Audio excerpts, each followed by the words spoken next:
For one reason or another. Beamer, a Hollywood screenwriter, a World War II naval battle. So it's a brand spanking employee who inexplicably.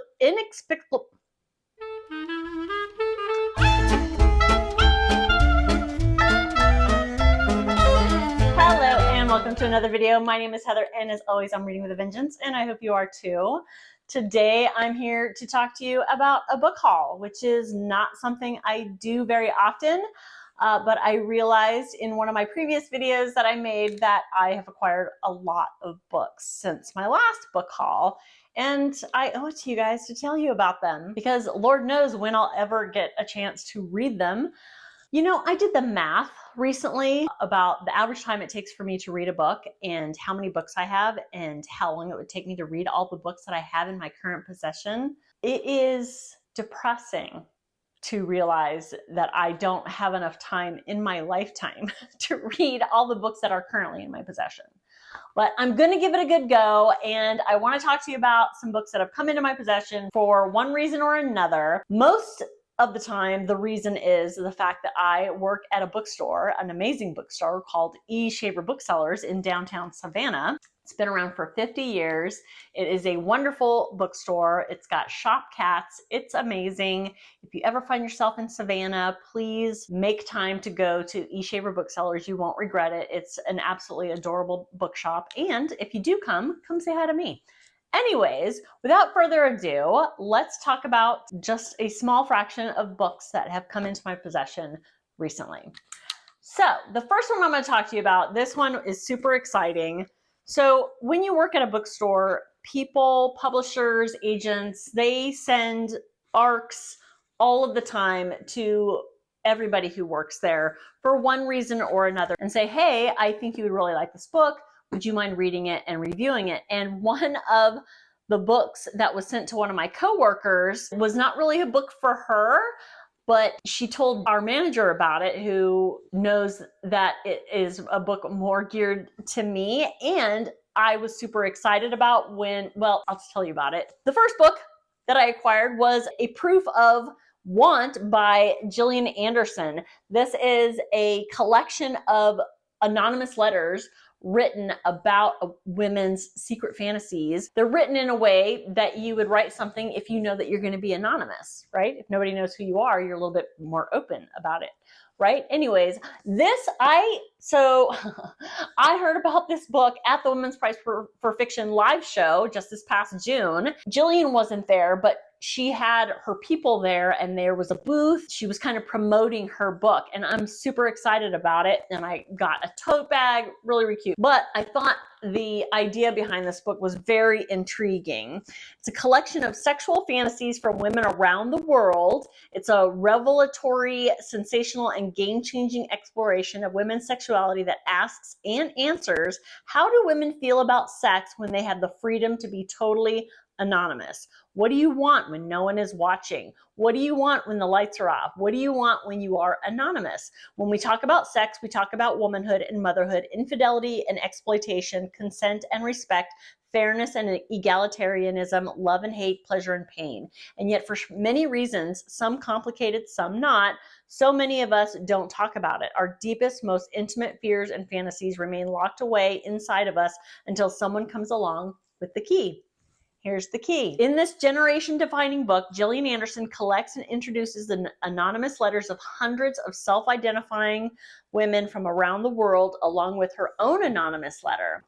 I feel this will be very interesting. As I'm flipping through here, while there are no names to who wrote these letters, there is kind of a demographic description. For instance, this one says European, Australian, Jewish, less than £50,000 household income, bisexual, pansexual, married, in a civil partnership. Yes. I wonder what yes means. I bet you there's an explanation at the beginning.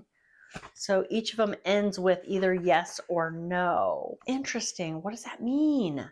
Does it say? There's an introduction by Gillian Anderson herself, and I'm sure that little question will be answered in that. Anyways, my coworker was kind enough to pass the book along to me since I had expressed interest in it already. So I'm very excited to get to this. I'm just very excited to have this on my shelf. I think it's beautiful. I think it's an intriguing cover. And I love Gillian Anderson. I always have. This should be really interesting. This book is already out. It did come out in September. So if you have any interest, it is out and available. Next book I have is another ARC, but it is by an author who I have enjoyed in the past, and that's Lisa Genova. She is coming out with a new book called More or Less Maddy. This comes out in January of 2025. I read Still Alice. This author does a really fantastic job of writing from the perspective of a character who is dealing with some kind of condition or illness or disease or something that is changing their lives irrevocably and dramatically. In Still Alice, that is written from the point of view of a woman who is developing early onset Alzheimer's. It's devastating, but it is so well written that I immediately will reach for Lisa Genova's works. So this one, More or Less Maddy. Oh, ARCs, why can't you have your synopsis on the back like a normal book? All right, well, there's a little introduction by the author at the beginning, but she doesn't really say much about what this book is about. But she does remind me, if you don't know, she's a neuroscientist as well as a best-selling author. I mean, a breathless, riveting novel about a young woman diagnosed with bipolar disorder who rejects the stability and approval found in a traditional normal life for a career in stand-up comedy. Maddy Banks is just like any other stressed-out freshman at NYU. Between schoolwork and exams, navigating life in the city, and a recent breakup, it's normal to be feeling overwhelmed. It doesn't help that she's always felt like the odd one out in her picture-perfect Connecticut family. But Maddy's latest low is devastatingly low, and she goes on an antidepressant. She begins to feel good, dazzling in fact, and she soon spirals high into a wild and terrifying mania that culminates in a diagnosis of bipolar disorder. As she struggles to find her way in this new reality, navigating the complex effects bipolar has on her identity, her relationships, and her life dreams, Maddy will have to figure out how to manage being both too much and not enough. So bipolar disorder is the condition tackled in this book. She's an excellent author. If you haven't read her, I definitely recommend her, but I'm super excited to eventually get to this one. I'm starting to realize that most of the books I'm going to talk to you, not all of them, but most of them are ARCs, and some of them may already be out and some of them aren't quite out yet. But the next one I have is an advanced reader's copy of Deadly Animals by Marie Tierney. Never heard of this author, never read this author, but I was intrigued by this cover. So that's a start. This one's a normal one. It has a synopsis on the back. Finding a dead body is not normal, but Ava Bonney is not a normal teenager. In this chilling debut mystery, it's debut, so that's why I've never heard of her. Only Ava's youthful determination can save a sleepy town from a savagery within. 14-year-old Ava Bonney is unlike other children. She has a fascination with the rate at which dead animals decompose. The highway she lives by regularly offers up roadkill, and in the dead of night, Ava likes nothing more than to pull her latest discovery into her roadside den and record her findings. One night, she stumbles across the body of her classmate, Mickey Grant, and, fearing that her secret ritual could be revealed, she makes an anonymous call to the police. When Detective Seth Delahaye is given the case, Ava won't stop investigating on her own. Not when teenagers in her sleepy South Birmingham town are going missing. How hard can it be to track a killer? Deadly Animals is a beautiful novel about a small community's descent into devastation and desperation, and the bravery of youth in the face of darkness. Okay, if you know me, you know this has already ticked a bunch of boxes. Coming of age, we have a teenage main character, takes place in the South, and there's a horror, mystery, thriller aspect to the story. This one comes out in November, so very, very soon it'll be out on the shelves. Okay, so this next book is already been released. It came out in June. I've been wanting to read this author. This might even be part of a series.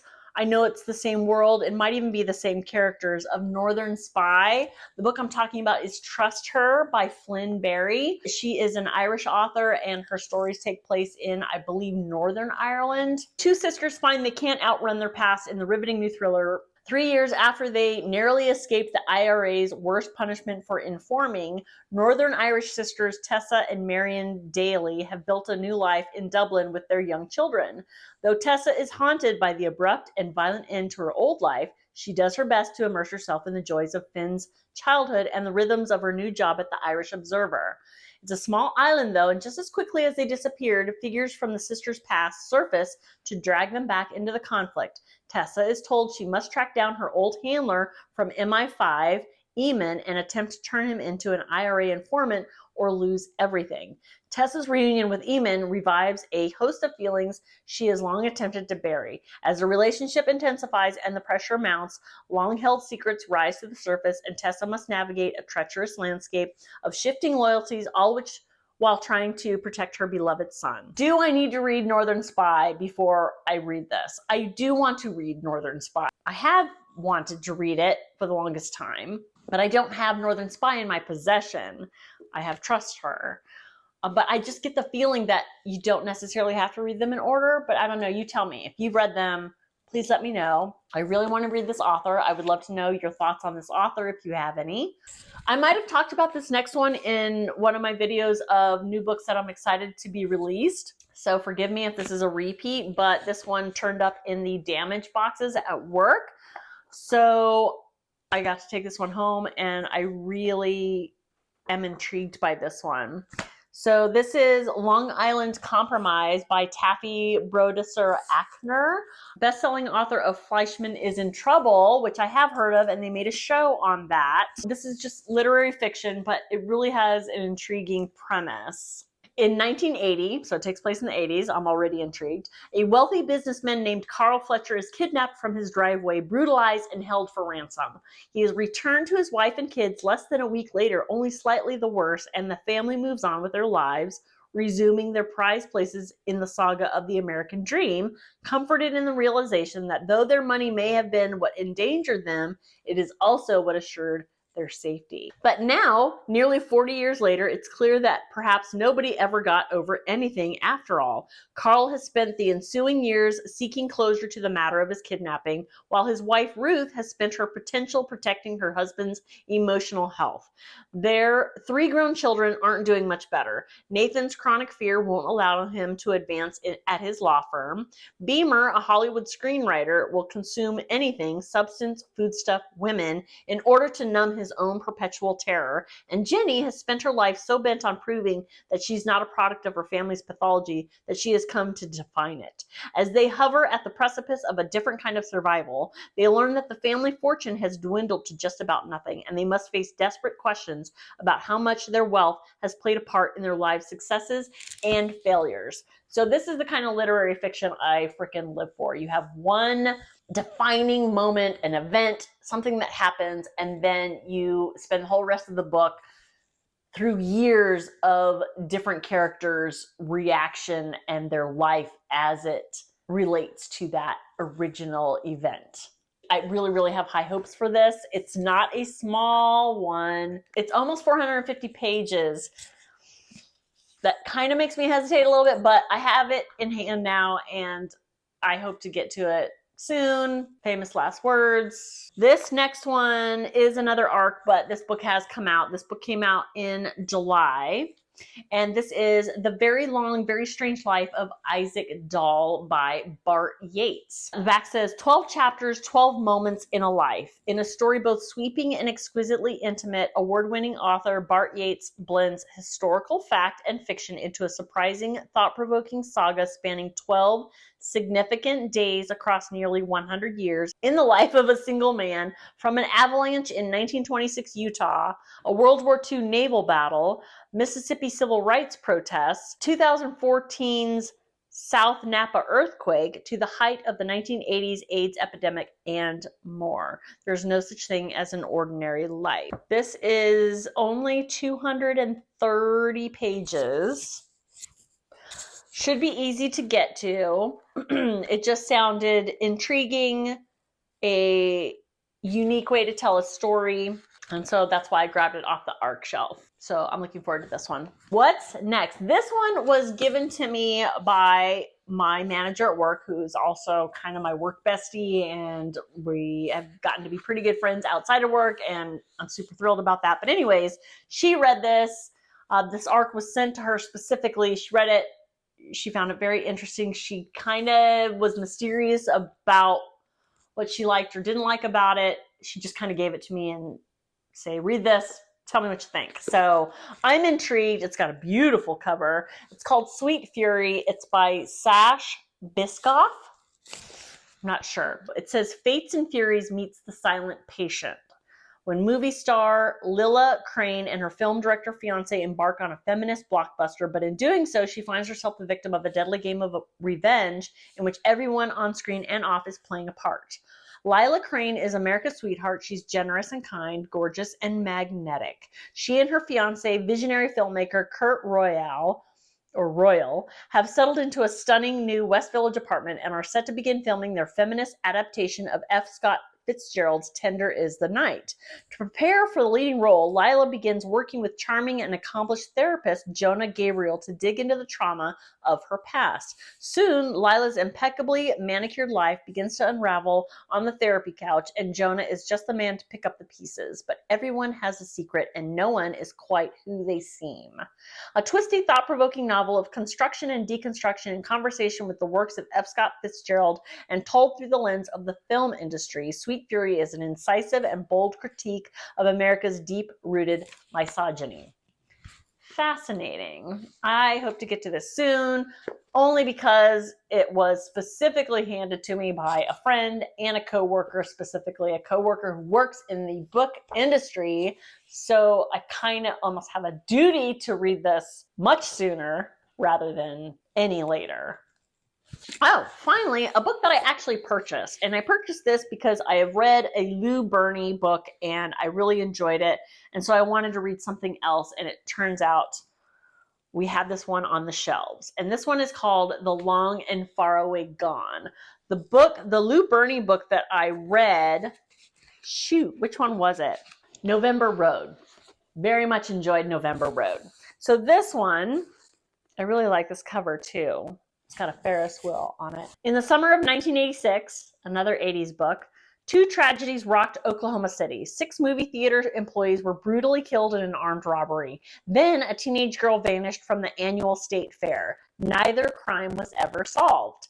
25 years later, the reverberations of those unsolved cases continue to echo through the lives of those devastated by the crimes. Again, we have another story where we have one incident, in this case, 2 pretty significant incidents, and we're going to probably spend this entire book reading the stories of people affected by those incidents. Anyways, Wyatt, the one teenage employee who inexplicably survived the movie theater massacre, is now a private investigator in Las Vegas. A case unexpectedly brings him back to a hometown and a past he's tried to escape, and drags him deeper into the harrowing mystery of the movie house robbery that left 6 of his friends dead. Like Wyatt, Juliana struggles with the past, specifically the day her beautiful older sister Genevieve disappeared at the fair. When Juliana discovers that one of the original suspects has resurfaced, she'll stop at nothing to find answers. As Wyatt's case becomes more complicated and dangerous, and Juliana seeks answers from a ghost, their obsessive quests not only stir memories of youth and first love, but also begin to illuminate dark secrets of the past. Even if they find the truth, will it help them understand what happened and why they were left behind that long and far away gone summer? Will it set them free or ultimately destroy them? So many books, so little time. I am like re-excited by the prospect of reading this book. I wish I read so much faster than I do. I wish I could read more than 2 or 3 books at a time. It sounds so good, doesn't it? I want to read this like right now. So I ran out of battery, and fortunately I got through all but one of the books. So I'll save that last book for another book haul someday. But I did want to sign off. I wanted to ask if any of you had read any of these books, and if you have, please let me know what you thought of them and if I should move any up the list to read before the others. And of course, I want to just say thank you so much for watching, and I'll see you all next time. Bye-bye.